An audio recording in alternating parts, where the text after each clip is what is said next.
do is for the next hour or so is walk through the total fundraising piece, the Campus Nexus fundraising advancement tool.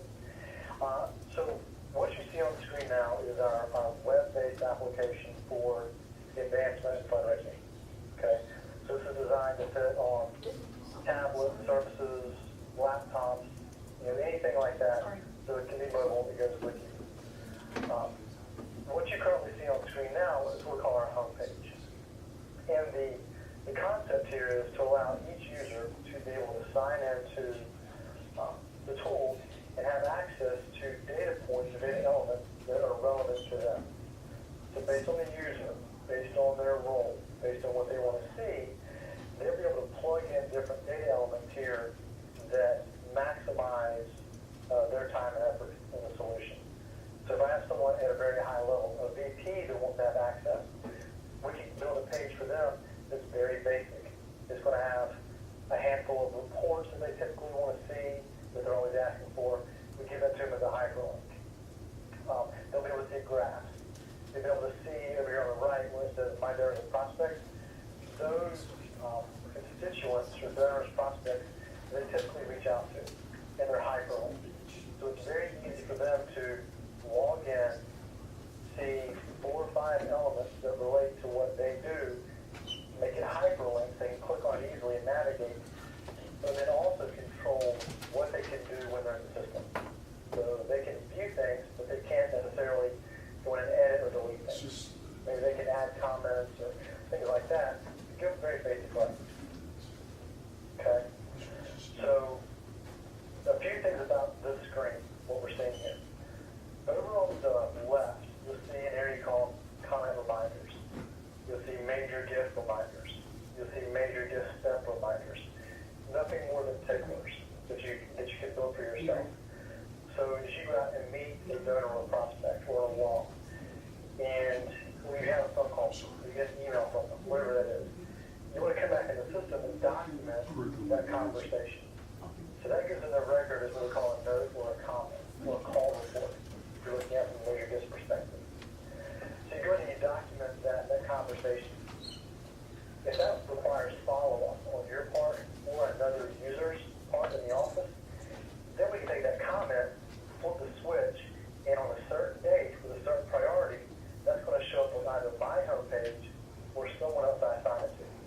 So make that follow-up phone call, send that email, mail them that documentation, whatever that is, it pops up on the home screen. And it stays there until you mark it as complete, and then it drops off. Okay?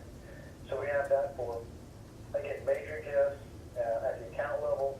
You'll see over in the middle bottom for special events, reminders for that. For planned giving, over on the left. So being able to set reminders up for each one of those core modules, that's available to us. Okay? In the middle of the screen, we have a graph. You can have as many as 4 different graphs. Here's one for progress to go for a current in your giving campaign. You can do a side-by-side of last year's versus this year's in your giving. You can do year 1 versus year 2. You see as many as 4 different graphs at one time. If you don't need to see any graphs, you can have 0. Just close them out and put something else there in its place. Okay? Over on the right, like I mentioned, My Donors and Prospects. This is your favorite account. So folks that I call frequently, I look up frequently, they call me frequently, rather than to go in and do a search, I can just mark them as favorites, they show up here. If they make me mad, I can unfriend them, and they drop right off. If they apologize nicely, you put it back on. That kind of thing. If we're elsewhere in the system doing some work, and I want to look up John's record, notice if I hover on the donor search bar, those favorites show up here as well. So they're always easy to get to. One of the things I want to stress in this presentation is this is a simple system to use. I'm storing all the data in one place. It's easy to navigate. As few clicks as possible to get to it, to report on it, to export it, to do what you want to with it.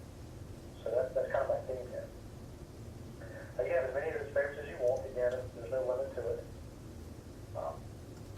2 things here I really want to focus on this homepage. And again, these are based on user preference. So the user, I decide what goes here.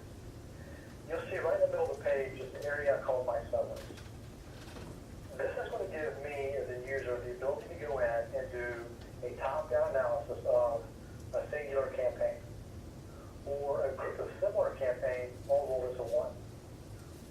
singular appeal, a group of appeals, a fund, or a group of funds. So in this case, I want to see a real-time update for the current annual giving campaign. So as I click on this hyperlink, the criteria is already selected. It knows what to look for. This is running in real time. So any gifts that were posted 30 seconds ago show up in this analysis. So here we'll see progress to goal over on the right. At the top of the screen, we'll see a listing of the first, last, and largest gifts made to this campaign with hyperlinks back to those donor records and those gifts. In the middle of the screen, if I'm being a good user, I'm going to go in and input my budget or my goal for the campaign. And then I'll also go in and at least quarterly, if nothing else, go in and update my actual expense number. It costs money to raise money, so being able to go in and plug in just a cumulative, this is what I spent so far this quarter or this year, plug that expense number in. By plugging that number in along with the goal, Alumni can go in on its own and calculate return on investment of this campaign. Cost per dollar raised, average expense per gift. So it's doing all of that on its own just by inputting gifts and plugging in these numbers. Okay? So very high level at this point. If I want a little more detail, a little more information about what makes up that giving, then over on the left, I'll click on summary. And I'm in a hotel, so the internet's a little bit slow here. So here is my summary view of this data for this campaign.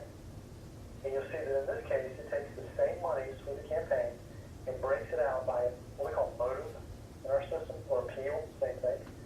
It breaks it out by motive or appeal, so by special event, forward giving, direct mail pieces, personal solicitations, faculty, staff giving, online giving, whatever that you're doing. We can break out at that level and then by the fund. So I can see this is going into scholarship money, this is going into endowments, this is going to operations, building funds, wherever it's going. And I can print this out from here at the top. So I can send it to Excel and build some pretty graphs on it if I wanted to. Okay? So again, 2 clicks and I'm getting deeper and deeper into this. If I need a little bit more information, I'll put detail over on the left. We'll give us a second to run. And what it's going to give me is the same monies for the same campaign, still broken out by appeal, like you see here, and then by fund. But now we're seeing donor name, gift date, type of gift, individual gift amounts. So without going in and really running a report proper, or doing an export proper, I can get deep information, easily printable, easily exportable to Excel. Okay? So this could have been for a singular campaign, or I could have lumped in the past 5 years annual giving campaign and pulled them all together in one big number, and then sorted based on that if I wanted to. Complete control of that. So I can choose the kinds of gifts. I want cash only. You want pledges and not payments. Soft credits, hard credits. It's up to me to decide. So again, analytics, being able to go in and build out those pre-built, pre-configured, top-down analytic reports and save them to your homepage or to your VP's homepage. They can just go and click a simple link and see that kind of data without calling you to do it for them. We're calling IT to get involved to run reports and do graphs on appeal data. They can do it for themselves. Now, over on the right, the other big area I want to touch on here, there's an area called My Reports. Out of the box, the solution comes with over 125 reports built into it. There's also a built-in custom report writing tool. It's wizard-based, that's A, B, and C to build your own reports. When a user identifies a report they run periodically or frequently, they can mark that report as a favorite, whether it's a custom report they built or a standard out-of-the-box report. They can save those to their homepage, as many as they want. They can also save the criteria to the report. So all they ever do is click on the hyperlink, the report generates, it knows what the criteria is, you've already specified it, and they can get their information. Now I've got one built here I'll run it. But one thing that I've done here is I've enabled what we call a prompt, which means every time I run this report, this particular query or filter, we'll call it, there's certain criteria that I'm looking at. Some of that's hard-coded, meaning I always want to exclude pledge and soft credit. I only ever want cash in this case. But because I'm balancing gifts daily, weekly, monthly, quarterly, I will control over the gift date range without going in and changing the filter up front and then running it and changing again later. So being able to go in and choose my date on the fly makes it a lot easier on me. So that click done and then view reports so you can see an example. Here's what our gift detail by donor reports will look like. Donor name, contact information, the motive, fund, and campaign of the gift, and then the gift amount subtotal by donor. And this is going to be printable, this is going to be exportable into Word, Excel in some cases, PDF documents, rich text, so you can do something with it other than just look at it on the screen. Okay. So, on that home page, being able to include any sort of report. It can be account reports, campaign reports, event reports, giving reports, major gifts, steps, or lose management. It doesn't matter. You can build what you need as a user and save those to your home page of the business. Any questions so far? Anything? No. Okay. Okay, so let me do this. Let me go up to the top here, and we'll show you the search engine really quick. Every tool is going to have, a search engine. I have 25 plus fields here I can search on. A couple of things I want to point out. If someone calls me and they talk really fast, or they mumble, or they have a name I just can't spell, I can type in what I thought I heard them say and check the phonetic search box and do a search, and this returns anything that is phonetically similar to what I typed in. Makes it really easy to go in and make sure we're not doing, creating a duplicate record or something like that. So, phonetic searching. If I go in and clear that out, let's say I had a scenario where I want to do a targeted mailing to a particular city, let's say, or I have staff that travel and they're going to a particular city, and I want to give them a list of names of people they potentially visit while there.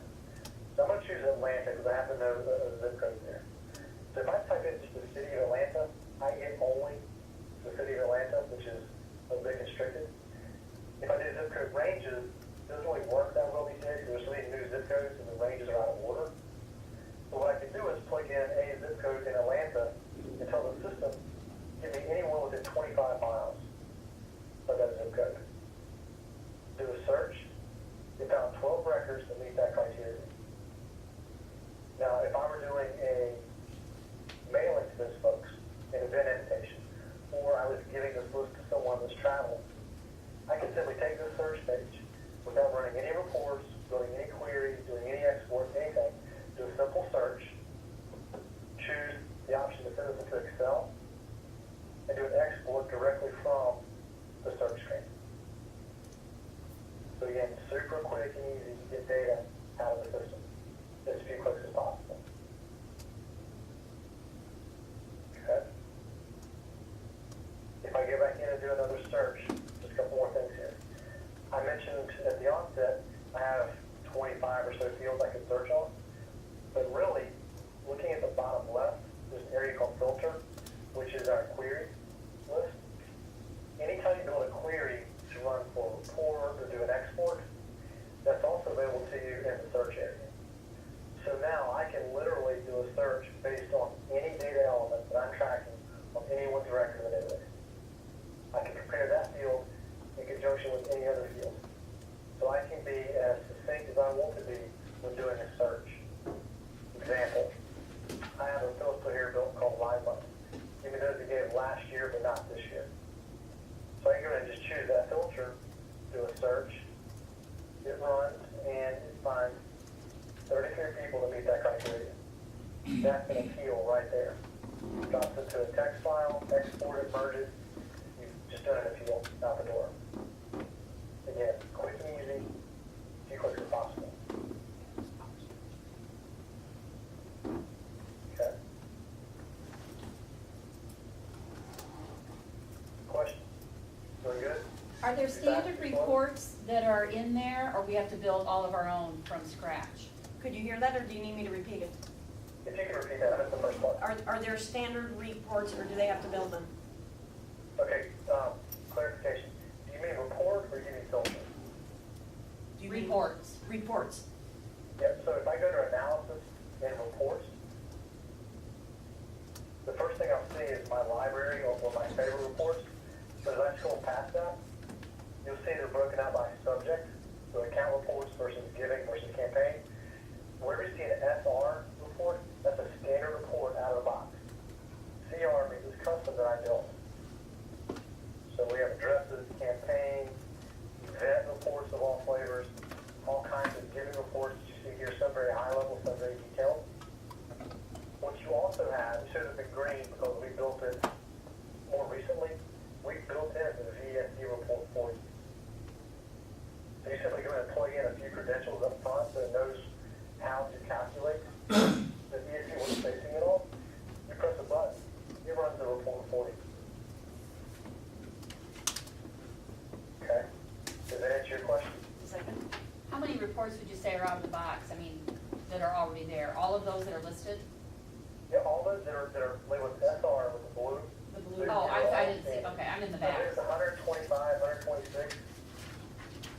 It's just a long list, all Okay, time. thank you. Okay. Plan giving. Yep. Okay. Okay, so we looked at the homepage, we looked at the reports a little bit, spoke to that. Now they go pull up a constituents record.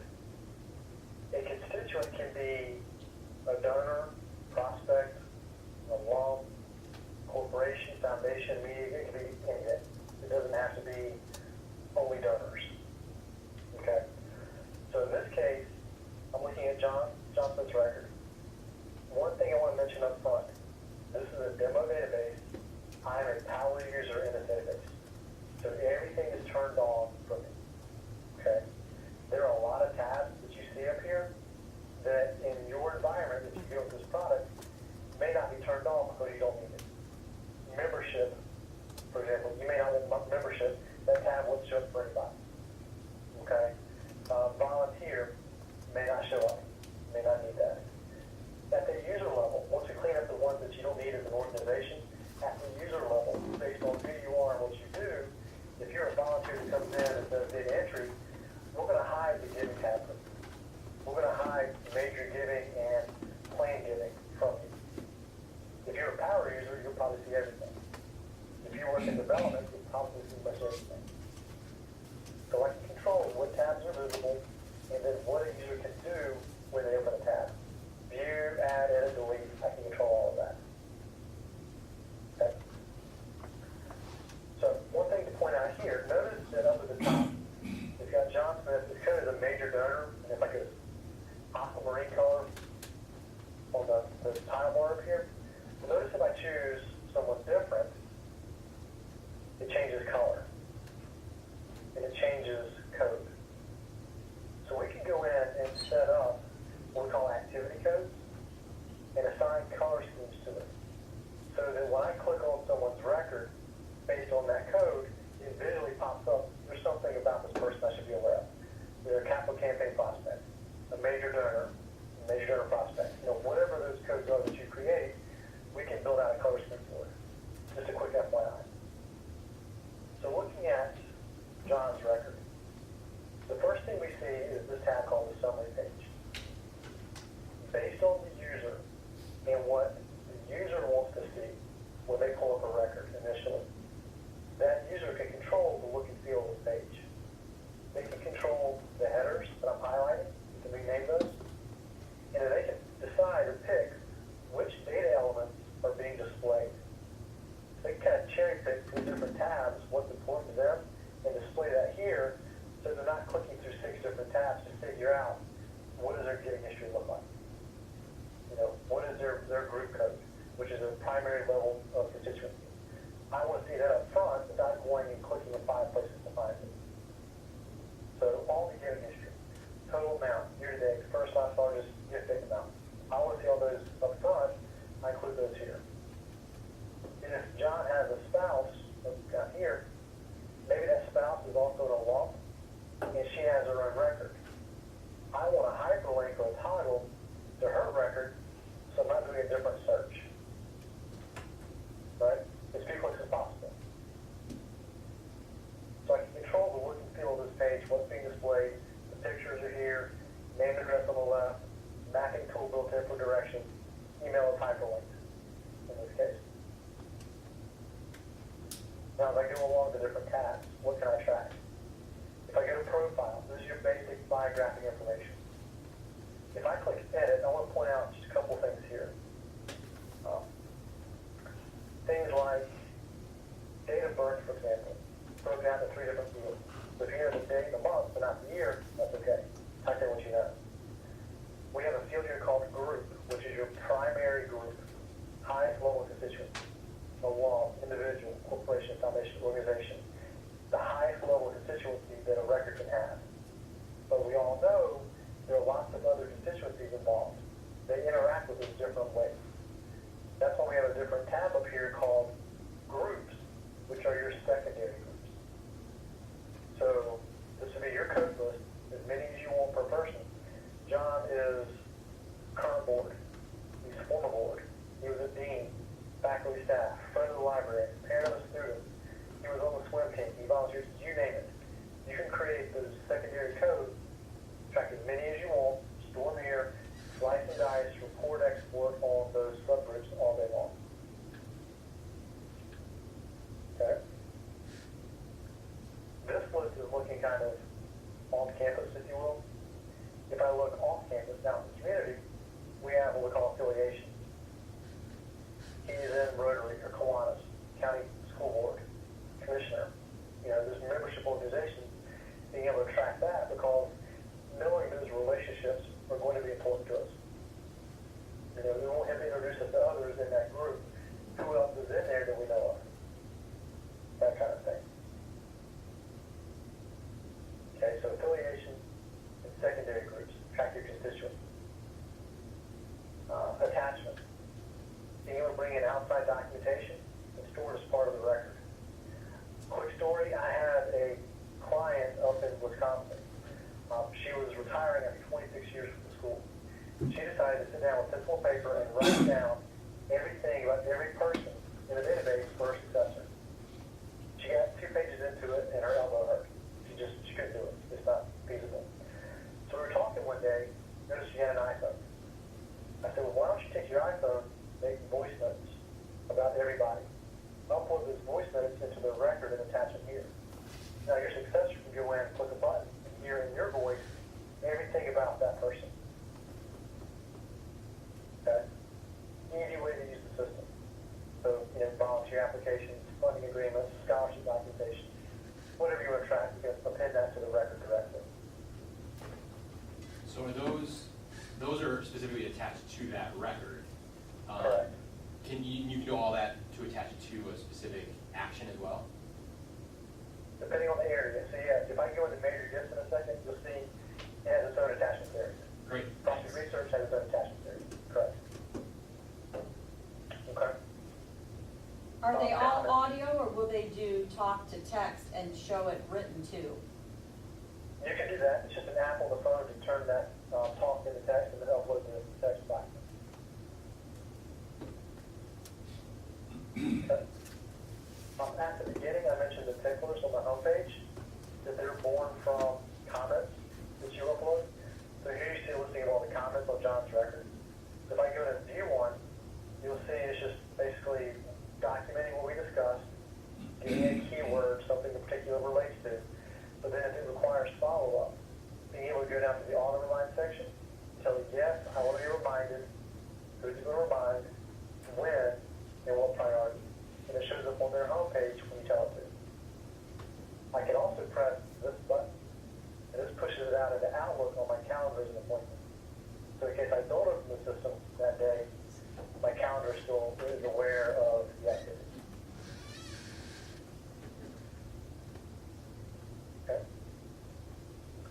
Contact information, additional phone numbers, emails, web addresses, that sort of thing. Everyone has multiple, being able to track that here.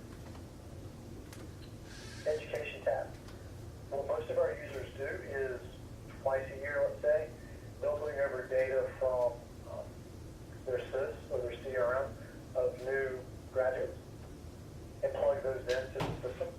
And along with the basic information, the name, address, phone number, they'll also bring over their education information and make that part of their donor prospect record. So that when we go to solicit down the road or just reach out and touch base with them, we know what they studied, their major, their minor, hours they earned, and we have access to that kind of information if we want.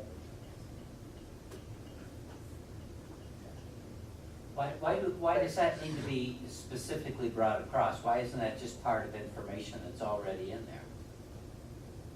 Did you hear the I'm sorry, question? you broke up at the beginning, I'm sorry. Why does the information have to be put in, and why doesn't it come across? Well, it will come across when you have new graduates. So if you have our CRM in place, there'll be a feed running from the CRM into the solution, which will push over new graduates.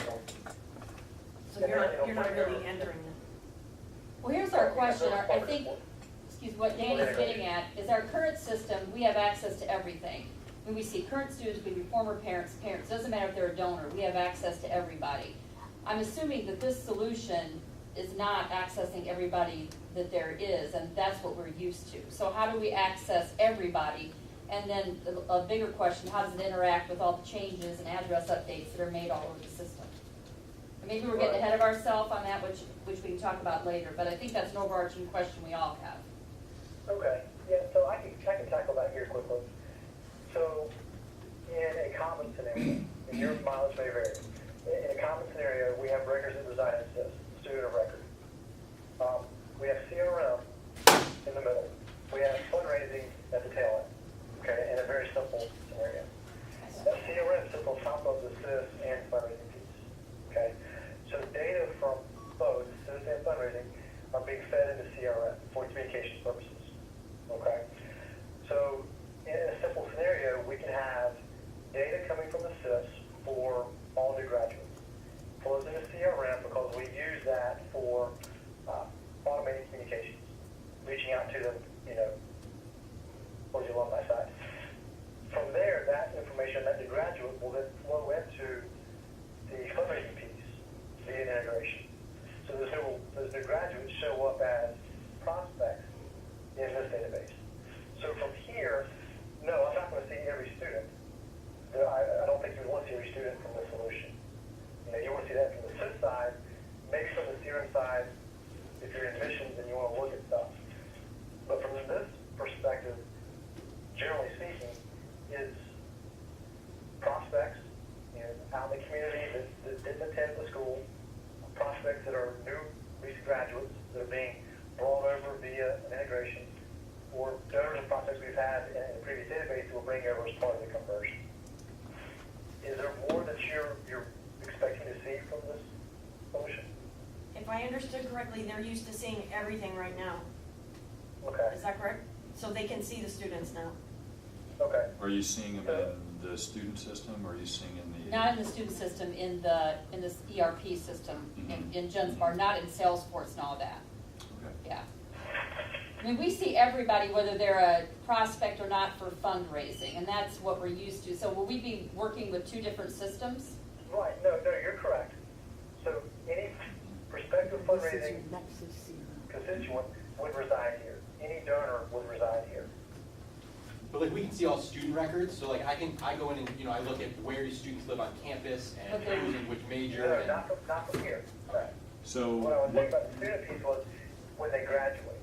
A lot of schools will take those new graduates and treat those as prospects in their fundraising alumni database. So you're treating your current students as prospects? Well, so like if we do, like we have a senior giving campaign. Okay. But also, I mean, as I'm looking at student information quite a bit as I'm looking, as I work with parents of current students or as Okay. I, Yeah, that makes sense. So let me try to answer it this way. So what you're looking at is one integrated system. Within the system, you have the student information system, which is where all of that resides. You can see all of it from your desktop in the student information system. What you decide, based on your business rules, goes into the fundraising piece is what you'll see there. Typically, I think what Jim is saying is that once somebody graduates, they're moved into that. Jim, is it possible to have existing students there, or would it then just be necessary just to look within the student system if they wanted to see current system students? Yeah, in that case, you certainly can. So it's Right. just a matter of there being a flag on a senior, in this case a senior's record, it says we're going to solicit them for a gift, for a senior gift. When you flip that switch, that tells integration to pick them up and bring them over into fundraising. It They sounds- would be coming in prior to being an alum. Well, it sounds to Which me is like- fine, but you can do it, just code them accordingly when you bring them over that way. Right. So it's doable, that's not a problem. So you bring It's them- not typically something I see. Into You bring them over from the student system. the Nexus system Right. into Constant Contact? Into No, into total to the fundraising. fundraising piece. So it's the integrated system. It's Now, just gonna, yeah, because I think maybe some of it is the term they're moved. Are they, Uh-huh. are they, They're gonna is it, exist in two places. is their address gonna be taken out of the student system and copied over to the system? Or is it that they're just gonna be flagged as alumni now? And, because this isn't, we have this issue all the time, and I'm sure every other school does too. They put in a change of address, well, Lynn changes it, in the system, so then when the Mhm. registrar looks at their address, they see the new one, because Right. they're putting it in the exact same, everybody's pulling it from the same database table. Right. But if you're right. moving it to You a can different do the same database thing with our table. solution. Right. Yep. You can have rules set up to look for change of address, and we'll push it. So let's say you change the address on the SIS side. You'll have integration that says, okay, there's been a delta change on this record. Push that change of address into the CRM. This fundraising tool is looking for that delta in CRM as well. The address can be passed over into fundraising.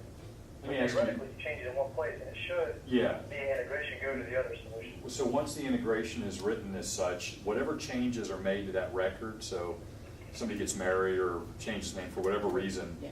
that'll automatically populate. But let me ask you a question on your system. You're seeing every single existing student plus alumni. Plus current parents, So- plus former parents. We're So seeing why everybody. would you wanna, I'm curious, what's the need to look at a freshman? Okay, let me give you an example. Let's say we have a president's going to Grand Rapids. I want to pull a list of all current students, current parents, friends, Gotcha. alumni, everybody that Gotcha, live there, gotcha. and Okay, create so that let me ask list. you this. How do they get in your existing system today? It's all one system. It's all Yeah. in the system. Okay. They were admitted, so, Gotcha. Yeah, once they're They're in admitted, there. they get Gotcha. into our system. and that's the exact Yeah. same So you're gonna have the exact same thing database here. tables and. You're gonna have the exact same thing here. Once they're in your student system and the integration is here, then you'll be able to, Jim, is that right? Once they're in the student system, they can see them, you can see them here.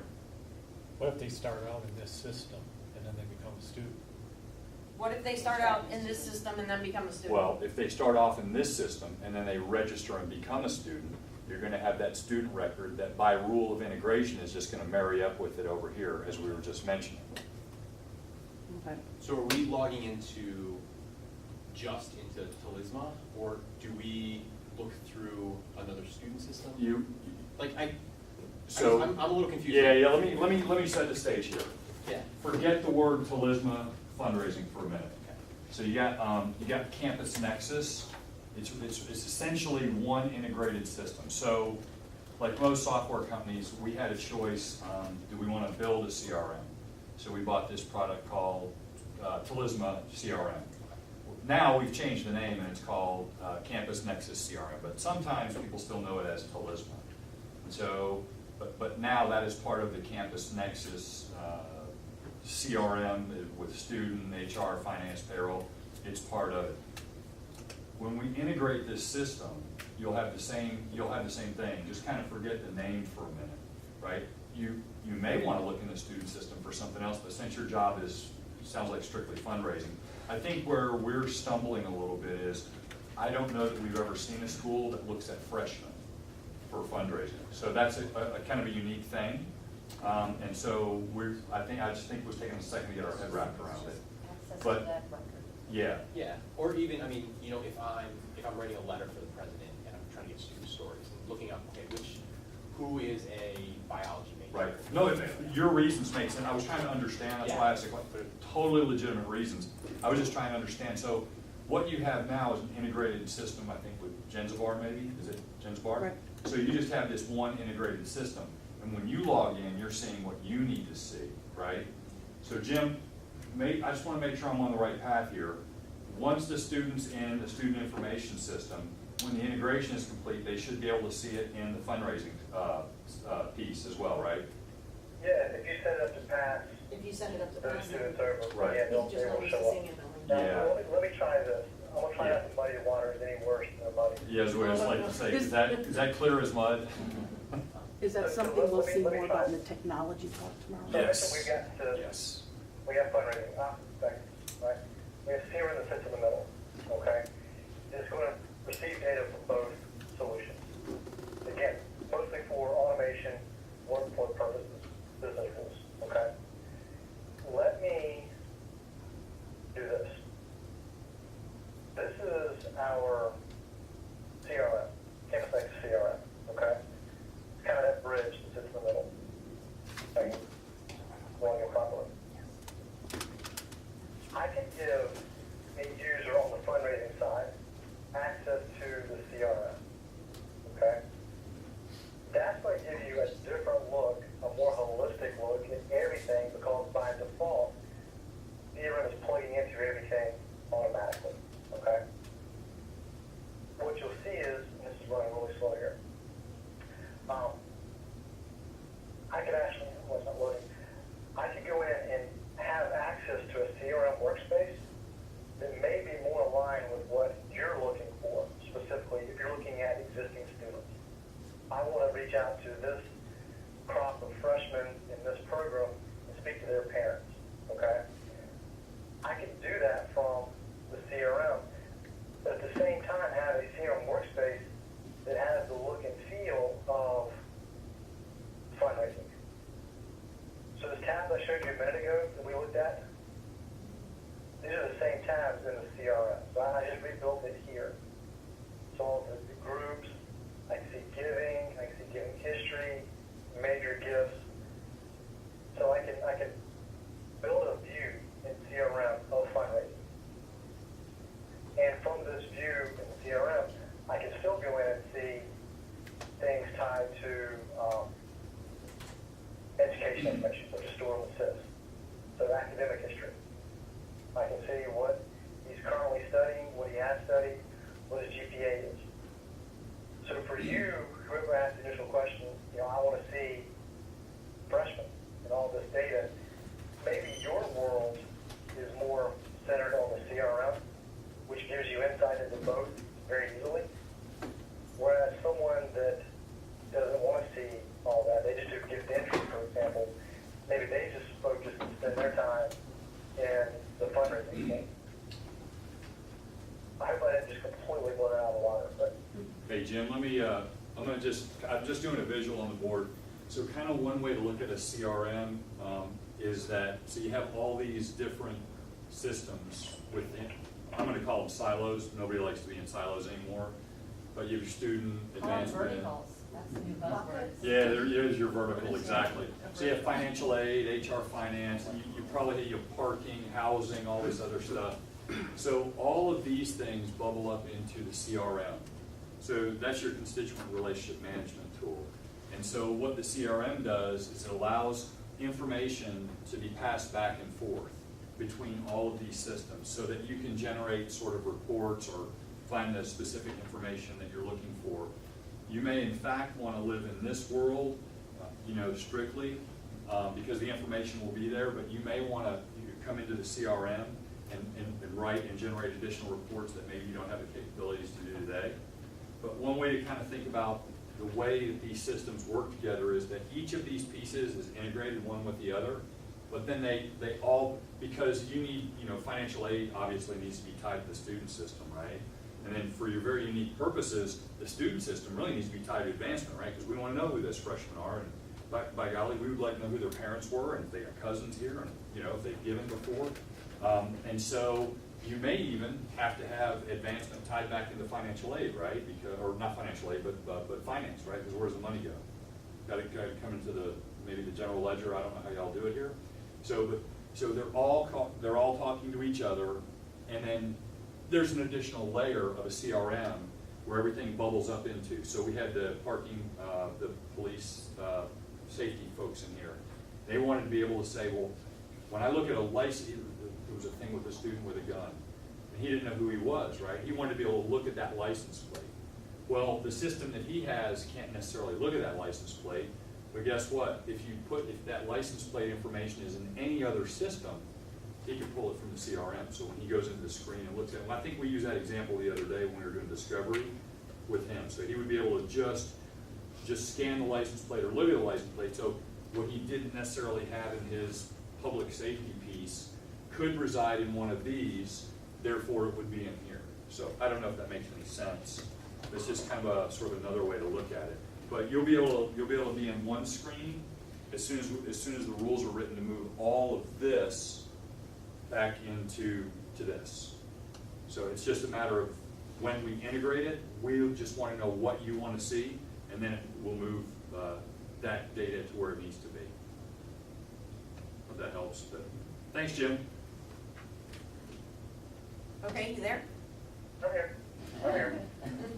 So, yeah, I've got 15 minutes, so let me cover Okay. some things here that I know, based on the discovery, are going to be important. Okay. Major gifts is going to be important. Major gifts comes with 3 different tabs in the solution. Major gifts tab here, prospect research, and then we have direct integration to wealth engine. Okay. So if I go to the major gift area, here we'll see a listing of all the opportunities that we've had with John. Some are historical, one's current. Each one has their own set of comments, proposals, steps. So if I view the first one here,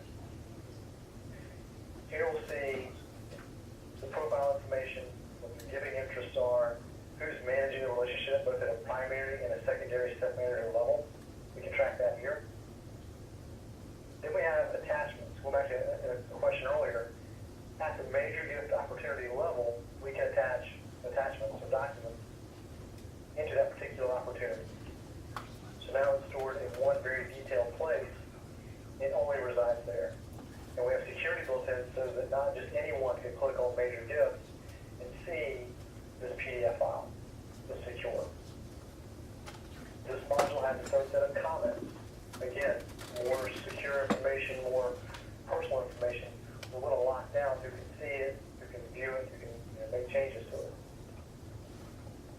Proposal tracking.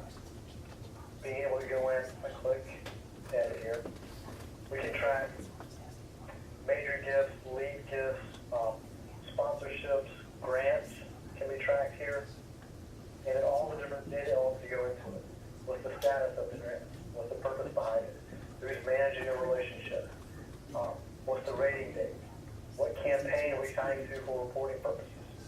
You know, all these data elements that you'll have access to is built in. And then lastly, on this particular tab is the steps piece. The idea of boost management, being able to go in and build out steps A through K. I do this step, this step, this step, this step. Start with reporting, going through solicitation and stewardship, tail end. But rather than making the user go in and click add step, add step, add step, we also build their own templates. And that template, they have multiple templates if they need to, each one doing different things. So they choose the date they want to start the process, they click add steps, and it embeds those new steps in the list. They can delete steps, edit steps, add new steps, but again, it's easier. It's a template that you build, run it when you need to, modify it as you see fit, but you're not doing the same thing 15 times every time you do a new opportunity. Let the template help you out. If I go into research, being able to track and document where I gleaned that information about John. Local newspaper, LexisNexis, CEA, whatever. As I view these, you'll see here there's also attachments area. So if I have documentation into that research record. And then lastly, we have direct integration with Wealth Engine. So I can go in one-off on a person's record or do it in mass for a number of records. But I can go in and bring back data from Wealth Engine stored as part of the record here, and then query on this for reports, exports, whatever you want to do. Okay, so that's all consumable data coming directly from Wealth Engine. Okay. Recognition levels, I believe, came up in the discovery. Being able to go in and build out automated recognition levels, so the system is looking for gifts of a certain type to a certain campaign over a certain size, and then it begins tallying those up per person and calculates when they're close to reaching that next level. And these can be based on annual clubs, lifetime clubs, doesn't matter. Being able to track and document those automatically and report back on those available to us. Relationships. Being able to do simple data tracking of a spouse. If she does not have her own record, we can store some basic information here. We go to relationships. Being able to document who else in the database does John know and how does he know them. Friends, he's on board, he goes to a church, and these are reciprocal and hyperlinked back to the other records. And then account links, which lets us create head of households. So I have John, and then I have an adult child, I have a spouse, I have a company he owns, I have a family foundation that he's created, linking those all back up to John's record, which is helpful because then I can do things like run a giving summary for John, which is going to include combined family giving. So now I have 4 or 5 different records, but I can go into John because he's the head of household in this case, and I can view all of their giving in one place, either in a summary or a detail level. Another question? Okay? I just have a question with our limited time we have left. Yes. I know, I want to talk about what gift receiving looks like, and how does this look on a mobile device, and what about event management? Okay. Great questions. Mobile, tablet, or larger. This is not going to work on the phone. Okay. We're looking at re-rendering the page like we do with CRM to make it a mobile-friendly version of it, but it hasn't come down the pipe yet. So, web page on a tablet, Surface, iPad, or larger, perfectly fine. But you're saying it's on the roadmap? Is that what you're saying? Yes, yes, Okay. yes. Even Yes, for on the event roadmap. registration? And what about event Isn't registration? that what you asked, Rhonda? Yes. That was the I other think he's thing. talking about the mobile view Right, of it this. is. of He's that. talking about Oh. mobile. Yeah. Yep. Hi, I'm here now. So the events piece, 3 perspectives I'll give you on the events piece. One is the building of events. So if I go into events, you'll see a listing of events that have been built here in the past. They can be free events, they can be paid events. Galas, golf tournaments, auctions, point of entry events, you name it, whatever kind of event that you want to track, we can track here. As I view one, we'll have the basic information, what's the goal, what's the cost to attend, what portion is deductible versus non-deductible, begin dates and end dates. We can start tracking areas, so if we're looking at leasing out the clubhouse for the 19th hole for the social afterwards, we can track where that is, what the event is for and what it costs to rent it out if we wanted to. So just detailed information about the event specifics. Checklist, being able to go in and build out save-the-date mailers, confirmations, contact the caterer, do all the things that you have to do to get the event in place, we can track that. Then at the participant level, being able to go in and see all of the participants that have signed up for the golf tournament. So I'll see that they've been invited, that they responded, that they declined, and they attended yet. If I look at the participant record, I can do it from here, from the event side, or if I go back into an individual's record, like John, for example, he has an events tab, that he's been invited to, which ones he responded, which ones he attended, how much it cost. If I click edit, I can start seeing more information. I can see things like, what was his diet? What did he eat while he was here? Where did he sit? Did you get Which it? table and which seat? No. Is there a table captain? Was he a sponsor of the table? All these things that go into and make your event, we can track that here. Was that helpful for events? The last part of the question was gift receipts. Okay? So there'll be two ways we can deal with gift receipts. One is we go in and we record gifts on someone's record, either through the account directly or through batch entry within the system. Either way. When you build the gifts, you post them, it creates the gift on the record. Okay? What you can do, what users that use this without a CRM do, is under mailings, they build receipt acknowledgement. And they do their own mail merges. Based on the kind of gift that it was, they merge it into the proper form letter. Since you're looking at a CRM solution, you can actually have this gift information passed back into the CRM record. So if I go back in here and look at Andy's record, you'll see that Andy has a giving tab that can be passing that gift information from fundraising into here. Once it gets here, I can have automation built, automated workflow communications that will look at gift size, gift type, and it will generate the mailings for us to the point that if the gift is less than 500, they get this email or this piece of print mail. If it's over 1,000, they get this piece of print mail and an invitation to a special event. So it depends on which way you want to do it. I would recommend you should see around to do that because it automates it for you. And then you can do so much more with it. And again, it's all about taking manual work off your plate and getting you back out in front of your donors and your prospects, your constituents. Does that answer the question about the receiving? Lynn, I mean, this looks pretty, I mean, we know we can do, I mean, it's done, the receipting then is done in the Talisma, and then the acknowledgements are done in the CRM? Correct. Okay.